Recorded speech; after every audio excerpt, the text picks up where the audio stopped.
পাকিস্তানের ট্রেনে জিম্মি দশার অবসান, ৩৩ হামলাকারী সহ নিহত ৫৮ জন। এত বড় হামলার পেছনে রাষ্ট্রের অভ্যন্তরীণ মানুষ জড়িত মত বিশ্লেষকদের। গাজায় বিদ্যুৎ ও খাদ্য সরবরাহ বন্ধ করে ইসরায়েল যুদ্ধাপরাধ করছে, হামাসের বিবৃতি। এদিকে ইউক্রেন রুশ যুদ্ধবিরতি নিয়ে আলোচনা করতে মস্কো যাচ্ছেন মার্কিন প্রতিনিধিরা।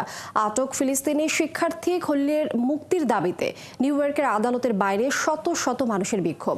কানাডায় শেষ হলো ট্রুডো অধ্যায়ের। শুক্রবার প্রধানমন্ত্রী পদে শপথ নেবেন মার্ক কার্নি। দর্শক, জানাবো সেই খবরও। বিশ্বের নানা প্রান্তের এমন সব খবর নিয়ে বিশ্বযোগের আজকের আয়োজনে স্বাগত জানাচ্ছি আমি লিনি আফরোজ। পাকিস্তানের বেলুচিস্তান প্রদেশে জঙ্গিদের দখলে থাকা একটি যাত্রীবাহী ট্রেন থেকে ৩ শতাধিক জিম্মিকে মুক্ত করা হয়েছে। সামরিক বাহিনীর অভিযানে ৩৩ সন্ত্রাসী সবাই নিহত হয়েছে। এছাড়া ট্রেনের ২১ যাত্রী এবং নিরাপত্তা বাহিনীর ৪ সদস্য প্রাণ হারিয়েছেন।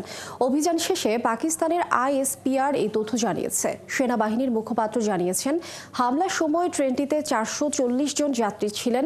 নিরাপত্তা কর্মকর্তাদের উদ্ধৃতি দিয়ে পাকিস্তানি গণমাধ্যমগুলো জানিয়েছে, কিছু জঙ্গি হয়তো ট্রেন থেকে নেমে বেশ কয়েকজন যাত্রীকে তাদের সঙ্গে পার্শ্ববর্তী পাহাড়ি অঞ্চলে নিয়ে গেছে। হামলার সময় যারা পালিয়ে গিয়ে আশপাশের এলাকায় আশ্রয় নিয়েছেন তাদের খুঁজে বের করার জন্য সেনাবাহিনী কাজ করছে। কতজন যাত্রী নিখোঁজ রয়েছে তা এখনই স্পষ্ট নয়। বেলুচিস্তানের দুর্গম অঞ্চলে স্থানীয় সময় মঙ্গলবার জাফর এক্সপ্রেসে হামলা চালানো হয়। নিষিদ্ধ ঘোষিত বেলুচ লিবারেশন আর্মি ওই হামলার দায় স্বীকার করেছে এবং দাবি করেছে যে তারা বিপুল সংখ্যক মানুষকে জিম্মি করেছে। পাকিস্তানের ট্রেন ছিনতাইয়ে জড়িত বেলুচিস্তান লিবারেশন আর্মি BL এর কৌশলগত লড়াই মূলত গেরিলা যুদ্ধকে ঘিরে। এতে improvised explosive device IED guerrilla হামলা ও বিক্ষিপ্ত নাশকতা চালায় তারা। এর বাইরে ট্রেন ছিনতাইয়ের মতো দুঃসাহস দেখানো BL এর একার পক্ষে কোনোভাবেই সম্ভব নয় বলছেন দেশটির নিরাপত্তা বিশ্লেষকরা। এর পেছনে রাষ্ট্রীয় বিভিন্ন সংস্থার ভেতরে লোকজন জড়িত থাকা নিয়েও সন্দেহ তাদের। আরও জানাচ্ছেন মাহফুজুর রহমান। চলন্ত ট্রেন ছিনতাইয়ে নিখুঁত সময়, রেল নেটওয়ার্ক সম্পর্কে বিস্তারিত গোয়েন্দা তথ্য ও ত্রুটিহীন লজিস্টিক সিনক্রোনাইজেশন এই 3টি গুরুত্বপূর্ণ বিষয়ের উপর নির্ভরশীল। তবে পাকিস্তানের বেলুচিস্তান লিবারেশন আর্মি BL এর 25 বছরের বিচ্ছিন্নতাবাদী লড়াইয়ে এত উন্নত কমান্ড অ্যান্ড কন্ট্রোল সক্ষমতা বা এই মাত্রার গতিশীল অভিযানের জন্য প্রয়োজনীয় প্রযুক্তিগত দক্ষতা নেই। বিশ্লেষকরা বলছেন, ট্রেন ছিনতাই এমন এক অসঙ্গতিপূর্ণ ঘটনা যেখানে অসম যুদ্ধের রীতি উপেক্ষা করা হয়ে থাকে। এই অসঙ্গতি বাইরের সহায়তার দিকে ইঙ্গিত করে, অর্থাৎ এই সহায়তা এমন এক রাষ্ট্রীয় পক্ষ থেকে এসেছে যাদের মিশন পরিচালনার উন্নত পরিকল্পনা, তথ্য অনুসন্ধান ও মিশন কার্যকরের সুযোগ রয়েছে। স্যাটেলাইটে ধারণ করা দৃশ্যের সহায়তা ছাড়াই কিভাবে জাফর এক্সপ্রেস ট্রেনটি ছিনতাইয়ের কবলে পড়েছে তা নিয়েও প্রশ্ন উঠেছে। কারণ BL এর মতো বিদ্রোহী গোষ্ঠীগুলো নির্ভর করে স্থানীয় মাঠ পর্যায়ের তথ্যের উপর। আর রাষ্ট্রের হাতেই রয়েছে সিগন্যাল ইন্টেলিজেন্স এবং হিউম্যান ইন্টেলিজেন্স নেটওয়ার্কের অত্যাধুনিক ভাণ্ডার। তাই জাফর এক্সপ্রেসে হামলার স্থানগত নির্ভুলতা এ ঘটনায় রাষ্ট্রীয় পৃষ্ঠপোষকতার অধীন কোনো না কোনো স্তরের নজরদারি থাকার ইঙ্গিত দিচ্ছে। একই সাথে BL এর একা এ ঘটনা ঘটানোর সক্ষমতা থাকার বিষয়টি নিয়েও সন্দেহ করছেন অনেকে। কোনো না কোনো রাষ্ট্রীয় পৃষ্ঠপোষক অবশ্যই গোয়েন্দা তথ্য, প্রশিক্ষণ ও উপকরণ সরবরাহ করেছে বলে ধারণা করা হচ্ছে। এই চিন্তার সাথে জড়িত রয়েছে পরিবহন কর্মী, অস্ত্রের যোগান, কর্তৃপক্ষের নজরদারি এড়িয়ে বিস্ফোরক সরবরাহ, উল্লেখযোগ্য পূর্ব প্রস্তুতি, সরবরাহ শৃঙ্খল, সামরিক স্তরের যানবাহন ও লজিস্টিক্স সমর্থন। অথচ এর সবই BL এর সক্ষমতার বাইরে। আবার বিশেষায়িত প্রশিক্ষণ ও সুড়ঙ্গ অভিযান পরিচালনার কৌশল রপ্ত করা না থাকলে জাফর এক্সপ্রেসে এমন হামলা চালানো সম্ভব হতো না। তাই পাকিস্তানের নিরাপত্তা বিশ্লেষকরা বলছেন, এটি একটি বৃহত্তর এজেন্ডার দিকে ইঙ্গিত করছে, যার জন্য প্রয়োজন রাষ্ট্রীয় পর্যায়ের লক্ষ্য ও দূরদর্শিতা। মাহফুজুর রহমান, ৭১। পাকিস্তানের বেলুচিস্তানের ট্রেনে হামলা ও যাত্রীদের জিম্মি করার দায় স্বীকার করেছে বেলুচ লিবারেশন আর্মি। এরপর তারা দাবি জানিয়েছিল, এসব জিম্মিকে ফেরত নিতে হলে জেলবন্দি জঙ্গিদের মুক্তি দিতে হবে। এই গোষ্ঠীটি বেলুচিস্তানে পাকিস্তান থেকে বিচ্ছিন্ন করে আলাদা স্বাধীন রাষ্ট্র গঠন করতে চায়, যদিও বাস্তবে তা অসম্ভব বলে মনে করেন বিশ্লেষকরা। সৃষ্টি ঘটকের প্রতিবেদন। বেলুচিস্তান আয়তনের দিক থেকে পাকিস্তানের বৃহত্তম কিন্তু সবচেয়ে কম উন্নত প্রদেশ। এখানে প্রায় 1,50,00,000 মানুষের বাস। তামা ও গ্যাস সহ অন্যান্য খনিজ ও প্রাকৃতিক সম্পদে সমৃদ্ধ হওয়া সত্ত্বেও প্রদেশটি উন্নত হতে পারেনি, কারণ দীর্ঘদিন ধরে এখানকার স্থানীয় মানুষ ও কেন্দ্রীয় সরকারের মধ্যে দ্বন্দ্ব চলছে। বেলুচ লিবারেশন আর্মি পাকিস্তানের কাছ থেকে বিচ্ছিন্ন হয়ে আলাদা স্বাধীন রাষ্ট্র গঠন করতে চায়। তাদের অভিযোগ, স্বাধীনতার দাবি তোলায় এখানকার মানুষের ওপর নিপীড়ন চালায় কেন্দ্রীয় সরকার। এই পরিস্থিতিকে আরও জটিল করে দিয়েছে চীন পাকিস্তান অর্থনৈতিক করিডর CPEC। এক দশক আগে সেখানে দুই দেশের $62 বিলিয়ন মেগা ডেভেলপমেন্ট প্রকল্প শুরু হয়, যা দ্বন্দ্ব ও উত্তেজনা আরও বৃদ্ধি করেছে। চীনের এই কর্মকাণ্ডকে নিজেদের জন্য হুমকি মনে করে বেলুচের বিচ্ছিন্নতাবাদীরা। এই প্রকল্পের আওতাধীন গদর বন্দর সহ চীনা স্বার্থ সংশ্লিষ্ট বিভিন্ন অবকাঠামোর ওপর হামলা চালিয়েছে বেলুচ লিবারেশন আর্মির সদস্যরা। এতে অবকাঠামো ক্ষতিগ্রস্ত হওয়ার পাশাপাশি চীনা নাগরিকও নিহত হয়েছেন। বিশ্লেষকদের মতে এই গোষ্ঠীটির সক্ষমতা অনেক বেড়েছে। আফগানিস্তানে যুক্তরাষ্ট্র যেসব অস্ত্র ফেলে গেছে সেগুলো সংগ্রহ করেছে BLA। এসব অস্ত্র ব্যবহার করে তারা আরও মারাত্মক হামলা চালাচ্ছে। যদিও বেলুচিস্তানে পাকিস্তান সেনারা বিক্ষিপ্ত অভিযান পরিচালনা করে, কিন্তু সেগুলোর বেশিরভাগই নিরীহ মানুষই ভুক্তভোগী হন। বিশেষজ্ঞরা বলছেন BLA-কে প্রতিহত করতে পাকিস্তান সরকার ব্যর্থ হয়েছে, কারণ তারা যে কৌশল অবলম্বন করে সেগুলো পুরনো, যা বর্তমান সময়ের সঙ্গে যায় না। BLA-র শক্তি বাড়ার বিষয়টি পাকিস্তান সরকারের ব্যর্থতারই প্রতিফলন বলে মনে করছেন তারা। সৃষ্টি ঘটক, ৭১। গাজা ইসরায়েলের বিদ্যুৎ ও খাদ্য সরবরাহ বন্ধ করে দেওয়ার পদক্ষেপকে যুদ্ধাপরাধ বলেছে ফিলিস্তিনের স্বাধীনতাকামী সশস্ত্র সংগঠন হামাস। গাজার ক্ষমতাসীন এই গোষ্ঠীটি এক বিবৃতিতে বলেছে, ১৬ মাসেরও বেশি সময় ধরে গাজা ইসরায়েলের চলমান বিদ্যুৎ বিচ্ছিন্নতা এবং দের আল বালা ডিসালিনেশন প্ল্যান্টে বিদ্যুৎ সরবরাহের সীমিত লাইন সম্প্রতি বিচ্ছিন্ন করে ইসরায়েল যুদ্ধাপরাধ করেছে।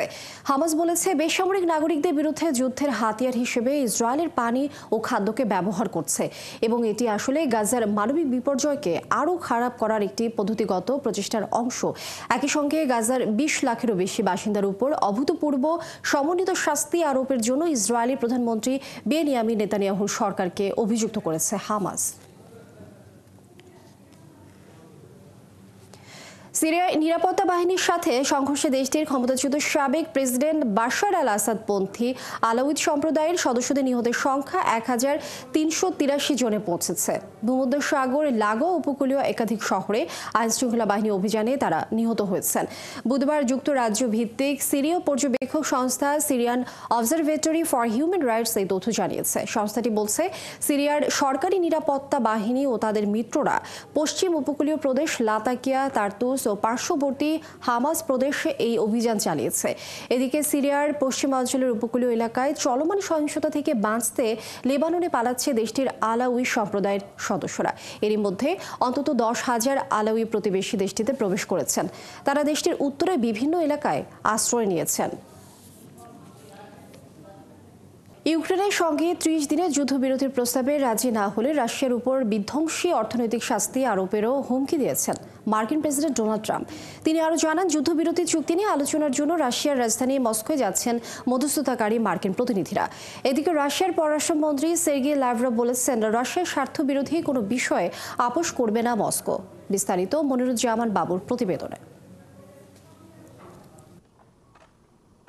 রাশিয়ার সঙ্গে 30 দিনের যুদ্ধবিরতিতে ইউক্রেন রাজি হবার পর মস্কোর প্রতিক্রিয়ার অপেক্ষায় ছিল ওয়াশিংটন, কিয়েভ এবং ইউরোপ। তবে মস্কোর পক্ষ থেকে জানানো হয়েছে, মধ্যস্থতাকারী দেশ যুক্তরাষ্ট্রের কাছ থেকে এ বিষয়ে বিস্তারিত জানার পর সিদ্ধান্ত জানাবে তারা। এই নিয়ে রুশ প্রেসিডেন্ট ভ্লাদিমির পুতিন ও মার্কিন প্রেসিডেন্ট ডোনাল্ড ট্রাম্পের মধ্যে ফোনালাপ হতে পারে বলে জানানো হয়েছে।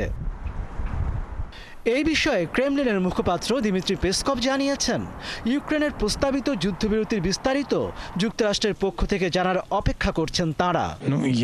আমরা ধারণা করছি পররাষ্ট্রমন্ত্রী রুবিও এবং যুক্তরাষ্ট্রের জাতীয় নিরাপত্তা উপদেষ্টা মাইক ওয়ালস আগামী দিনগুলোতে নানা মাধ্যমে আমাদের সঙ্গে যোগাযোগ করবেন। চলমান আলোচনা ও সমঝোতার বিষয়ে আমাদের জানানো হবে। এদিকে হোয়াইট হাউসে ট্রাম্প সাংবাদিকদের বলেন, ইউক্রেনের যুদ্ধবিরতির সম্ভাব্যতা নিয়ে তিনি ইতিবাচক বার্তা পেয়েছেন। তবে প্রেসিডেন্ট ভ্লাদিমির পুতিন যদি চুক্তিটি প্রত্যাখ্যান করেন তাহলে রাশিয়ার উপর অর্থনৈতিক শাস্তি আরোপের হুমকি দিয়েছেন ট্রাম্প। এমন কিছু কাজ আছে যা আপনি করতে পারেন, তবে তা আর্থিক দিক থেকে সুখকর হবে না। আমি এমন কিছু করতে পারি যা আর্থিকভাবে রাশিয়ার জন্য খুবই খারাপ হবে। আমি তা করতে চাই না, কারণ আমি শান্তি পেতে চাই। রাশিয়ার পররাষ্ট্রমন্ত্রী সের্গেই ল্যাভরভ বলেছেন মস্কোর স্বার্থবিরোধী কোনো বিষয় নিয়ে তারা আপোষ করবে না।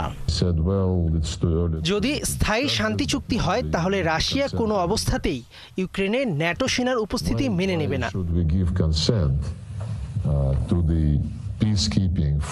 এদিকে ইউক্রেনের প্রেসিডেন্ট ভলোদিমির জেলেনস্কি বলেছেন সম্ভাব্য 30 দিনের যুদ্ধবিরতি যদি হয়ে যায় তাহলে এই সময় বড় পরিসরে একটি শান্তি চুক্তির খসড়া তৈরির কাজ হতে পারে। এদিকে যুদ্ধবিরতি নিয়ে চলমান আলোচনার মধ্যে রাশিয়ার কুরস্ক অঞ্চলের একটি কমান্ড পোস্ট পরিদর্শন করেছেন প্রেসিডেন্ট ভ্লাদিমির পুতিন। মনিরুজ্জামান বাবু, একাত্তর। যুক্তরাষ্ট্রের নিউ ইয়র্কের কলাম্বিয়া বিশ্ববিদ্যালয়ের ফিলিস্তিনি শিক্ষার্থী মাহমুদ খলিলকে বের করে দেওয়ার ক্ষেত্রে কর্তৃপক্ষের উপর নিষেধাজ্ঞার মেয়াদ বাড়ানো হয়েছে। বুধবার এই মেয়াদ বাড়ান যুক্তরাষ্ট্রের এক বিচারক। খলিলকে গ্রেফতার করাটা অসাংবিধানিক কিনা তা বিবেচনা করার জন্য আরও সময় নিতে বিচারক এ আদেশ দেন। এদিন শুনানি চলাকালে নিউ ইয়র্কে আদালতের বাইরে খলিলের মুক্তির দাবিতে বিক্ষোভ করেছেন শত শত মানুষ। গত বছর কলাম্বিয়া বিশ্ববিদ্যালয়ে ফিলিস্তিনপন্থী বিক্ষোভে গুরুত্বপূর্ণ ভূমিকা রাখেন খলিল। রবিবার তাকে গ্রেফতার করেন মার্কিন অভিবাসন কর্মকর্তারা। তারা জানান যুক্তরাষ্ট্রের পররাষ্ট্র দপ্তরের নির্দেশে খলিলের গ্রিন কার্ড বাতিল করার পরিকল্পনা করা হচ্ছে। ফিলিস্তিনি বংশোদ্ভূত খলিলের স্ত্রী একজন মার্কিন নাগরিক। খলিল 2022 সালে শিক্ষার্থী ভিসায় যুক্তরাষ্ট্রে যান। তিনি গত বছর স্থায়ী বাসিন্দা হন। ইরান পরমাণু অস্ত্র তৈরি করতে চাইলে যুক্তরাষ্ট্র তা ঠেকিয়ে রাখতে পারত না বলে মন্তব্য করেছেন দেশটির সর্বোচ্চ নেতা আয়াতুল্লাহ আলী খামেনি। একই সঙ্গে যুক্তরাষ্ট্রের সঙ্গে ইরানের পরমাণু বিষয়ে আলোচনার ধারণাও নাকচ করে দিয়েছেন তিনি বলেছেন আমেরিকার সাথে পারমাণবিক আলোচনা করলেও ইরানের উপর থেকে কোনো নিষেধাজ্ঞা প্রত্যাহার হবে না। যুক্তরাষ্ট্রের প্রেসিডেন্ট ডোনাল্ড ট্রাম্পের কাছ থেকে পরমাণু চুক্তির বিষয়ে আলোচনার আহ্বান সম্বলিত চিঠি পাওয়ার পর বুধবার ইরানের সর্বোচ্চ নেতা আয়াতুল্লাহ আলী খামেনি তা প্রত্যাখ্যান করেছেন। এর আগে গত সপ্তাহে ট্রাম্প জানান পরমাণু বিষয়ক আলোচনার প্রস্তাব দিয়ে খামেনিকে তিনি একটি চিঠি পাঠিয়েছেন।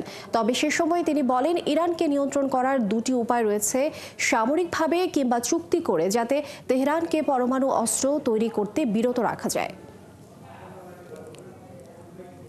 কানাডার 24তম প্রধানমন্ত্রী হিসেবে শুক্রবার শপথ নিচ্ছেন মার্কি কার্নি। এর মধ্য দিয়ে দেশটিতে শেষ হতে চলেছে জাস্টিন ট্রুডো অধ্যায়ের। গভর্নর জেনারেল মেরি সাইমনের কার্যালয় থেকে জানানো হয়েছে স্থানীয় সময় শুক্রবার সকালে কার্নি এবং তার মন্ত্রিসভার সদস্যদের শপথ গ্রহণ অনুষ্ঠান। ব্যাংক অব কানাডা এবং ব্যাংক অব ইংল্যান্ডের নেতৃত্বদানকারী সাবেক কেন্দ্রীয় ব্যাংকার কার্নি গত রবিবার কানাডার লিবারেল পার্টির নতুন নেতা নির্বাচিত হয়েছেন। ফলে নিয়ম অনুযায়ী এখন তিনি নতুন প্রধানমন্ত্রী হচ্ছেন। কানাডার এক অস্থির সময়ে মার্ক কার্নি দেশটির প্রধানমন্ত্রী পদে দায়িত্ব গ্রহণ করছেন। শিগগিরই মার্ক কার্নিকে একটি সাধারণ নির্বাচনও আয়োজন করতে হবে। নতুন প্রধানমন্ত্রী কার্নি আগামী এপ্রিল মাসের শেষ দিকে কানাডার নতুন সাধারণ নির্বাচনের ঘোষণা দিতে পারেন বলে ধারণা করা হচ্ছে।